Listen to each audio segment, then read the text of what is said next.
Hello YouTube, welcome back to another game of Starcraft 2 Legacy of the Void. This is going to be the third game between our Terran and Zerg players, Polt and Soulkey.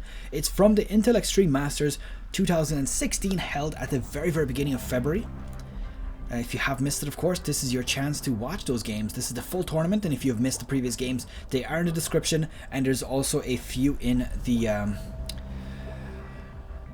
there's a few more. There's actually another series before this one on my channel, so of course you're welcome to check that out. Now, scores are about to be displayed, but let's first introduce our players here for the third time. Looks like on the bottom left hand side here we've got Soulkey. Soulkey's on team TCM-Gaming, and he is from South Korea. Now his opponent is a Terran player here, Polt, spawning as the red Terran, and Polt is on CM Storm, and he's from South Korea. So let's see how this one plays out. Now, if you have missed the previous ones, the scores are about to come up, so I've already told you, you're very about to be spoiled.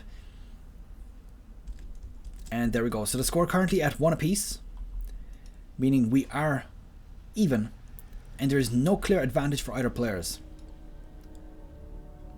So Polt, unfortunately, continued a little bit too strong with his Marine and Marauder armies in the last game. I think that he stuck on it for a little bit too long and didn't continue on to Ghosts, which is what exactly he needed when Soulkey decided to bring out Ultralisks. So it looks like we've got an early spawning pool coming out. Now the rush distance between the bases here is so small that it's very common to start off with a spawning pool.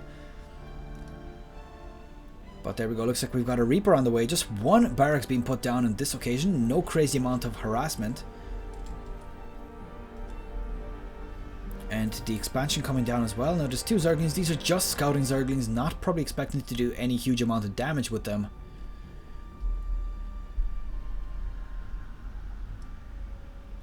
So let's see how this one plays out.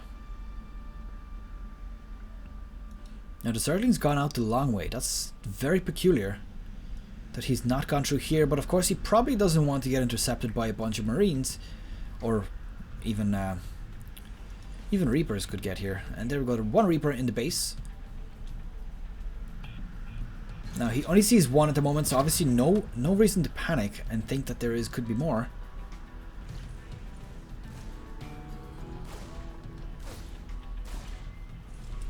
Now, as I said in the previous game, attacking a hatchery with your Reaper, probably not the best use of it. And oh my god, this SCV, is he going to get dropped? Oh, just about getting taken out. These two Zerglings still surviving, but the Reaper gonna clean these up now. So I suppose it's almost a worthy trade. Looks like we've got a 1-1-1 build coming out here from Polt. So despite the fact that he's started off with a Reaper, he's probably going to go with a medevac drop.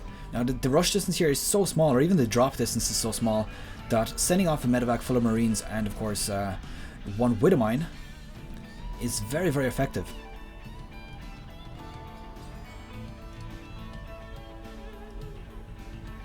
So let's see what he's going to do with that now. He's kind of gone for a siege tank here rather than a Widowmine. So I wonder if that's just going to be a Liberator right now, because it could very well be. Nope, medevac it is. So 8 medevac drop? Interesting enough. Looks like a third base going down here now. I'm gonna assume automatically this did not get spotted by something I didn't see. No, it didn't. There we go, we have an Overlord trying to get in the base, but unfortunately getting denied access.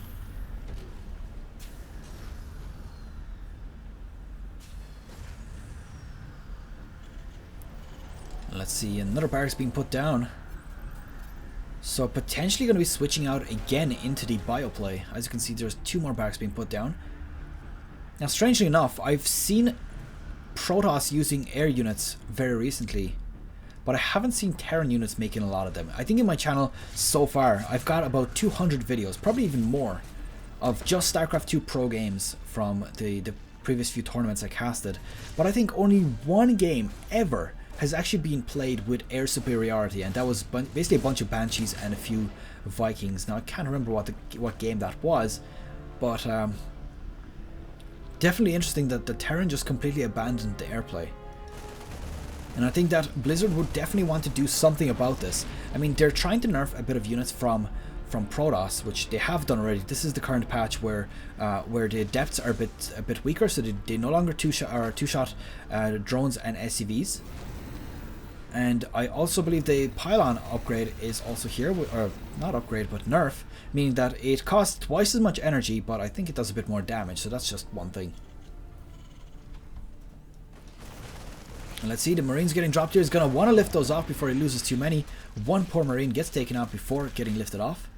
He's like, medevac, hey, you wanna... dead. So that's pretty much that. Being left behind reminds me of Starship Troopers. If some of you have seen that movie, pretty damn awesome. Now, I've been very inconsistent with asking this question from the series.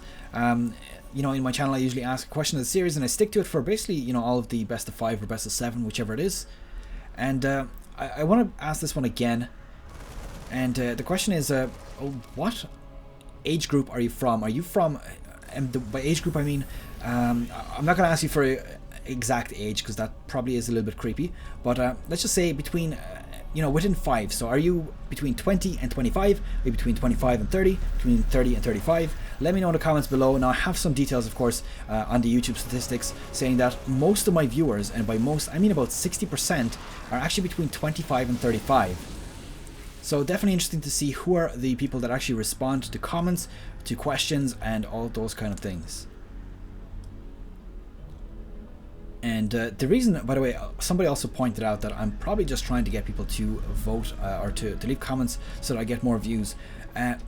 Kind of. Yeah, that's semi-true, but the reason for that actually is because, one, it helps me build up my community, which I am very, very much interested in doing. If you follow me on the YouTube itself rather than just a stream, you'd pretty much be aware that I pretty much respond to about 90% of comments. So I really like to stay active with the actual comment section. But what it does essentially is not only helps me build up the community, it also helps my ratings on YouTube. So more interaction with my videos helps pretty much greatly with letting YouTube know that, okay, so the viewers are responding to the actual video itself. They're maybe enjoying it. I hope you're enjoying it, guys. If you're not, then what are you doing here? Yeah, it pretty much helps them with ranking the video, which brings it higher on searches, and of course recommends it on other people's videos as well.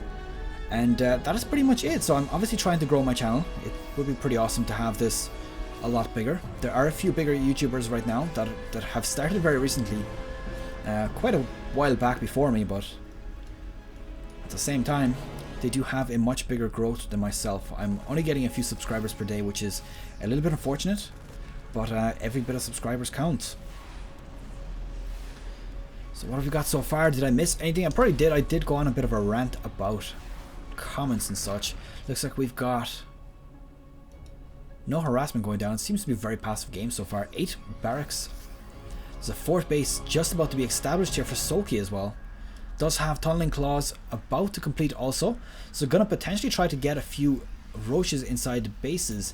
Now there's no missile turret here, no missile turret here, and no missile turret here. So there's absolutely no detection. So that is actually quite crucial. If he manages to get a few roaches into his opponent's base, that could be quite deadly. Now we've seen this in one of the previous games. I don't believe it was this one. I think it was the first series I casted today, which was Beyond versus... sorry, no, it wasn't. It was this series. I think it was the first game. And essentially he just brought a bunch of roaches, split them up, and brought them into the main and natural bases. And at that point, he just wrecked his opponent's economy. Unfortunately, he kind of got surrounded with his army, and that was how Polt won game number 1. All of these surround the Zerg army. 2 defender circles going down at this point. Definitely not going to want to engage onto this. Just pick off a few of these widow mines. He's probably seen them, so definitely wants to stay away. Yeah, these are very, very visible on this terrain. So the longer he stays away from these, the better. Now this Marine and Medevac, unfortunately not being used to their best of their abilities. Just standing there, do nothing. Let's see what's going down here. There is still one widow mine. It is going to get a nice hit off here. Boom. And the disruptor circle, or the liberator circles as well. Now, who's favored in this matchup? I think that our Zerg player here, Soulkey, is possibly going to take this game if he continues on with this. But at the same time, on the high ground, so much damage going down. Liberator circles also going down. And SCV's getting pulled off now. This just means that he's in a bit of a panic. Oh, interesting enough, there's the roaches just running straight past the units. Gonna start taking out a bit of that economy. And all of these SCVs running back. Oh my god, losing so many of them right now. And our Terran player, all of his units are so low. If Soulkey could reinforce his units in time right now, that would be absolutely crazy good for him.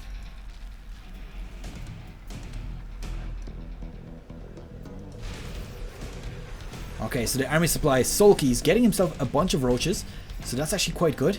He's in a prime position right now to attack. I mean, if you look at this, all of the medevacs, except for this one here, who apparently is just lazy and not healing anybody, are all low on energy.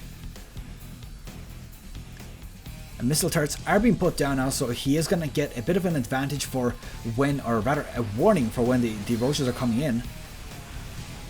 Now, very good snipes off here with these Ravagers, taking out a few of those Widow Mines. Now, there's still one Liberator remaining right now. There we go, the engagement going down. And I think this is heavily favoring Soulkey right now. He does have the bigger army. All of his units are still pretty much full health. And there's also a bunch of SCVs getting taken out. And there we go, Polt taking, or Soulkey rather, taking game number 3 here, bringing the series up to 2-1 in his favor. And that was actually quite nice. I have to say, the roach damage inside the third base here doing quite a bit of damage, which was beautiful. And just completely out macroing his opponent as well. So obviously, being on 4 bases, he had the better economy. And GG. And that is pretty much it for game number 3. I hope you've enjoyed this one as well. This brings the series up to 2-1 in favor of Soulkey. Good luck, take care, and I'll see you guys in the next video. And hopefully you can join me for the rest of this series. We're going to be moving on to game number 4. Don't forget to like the video.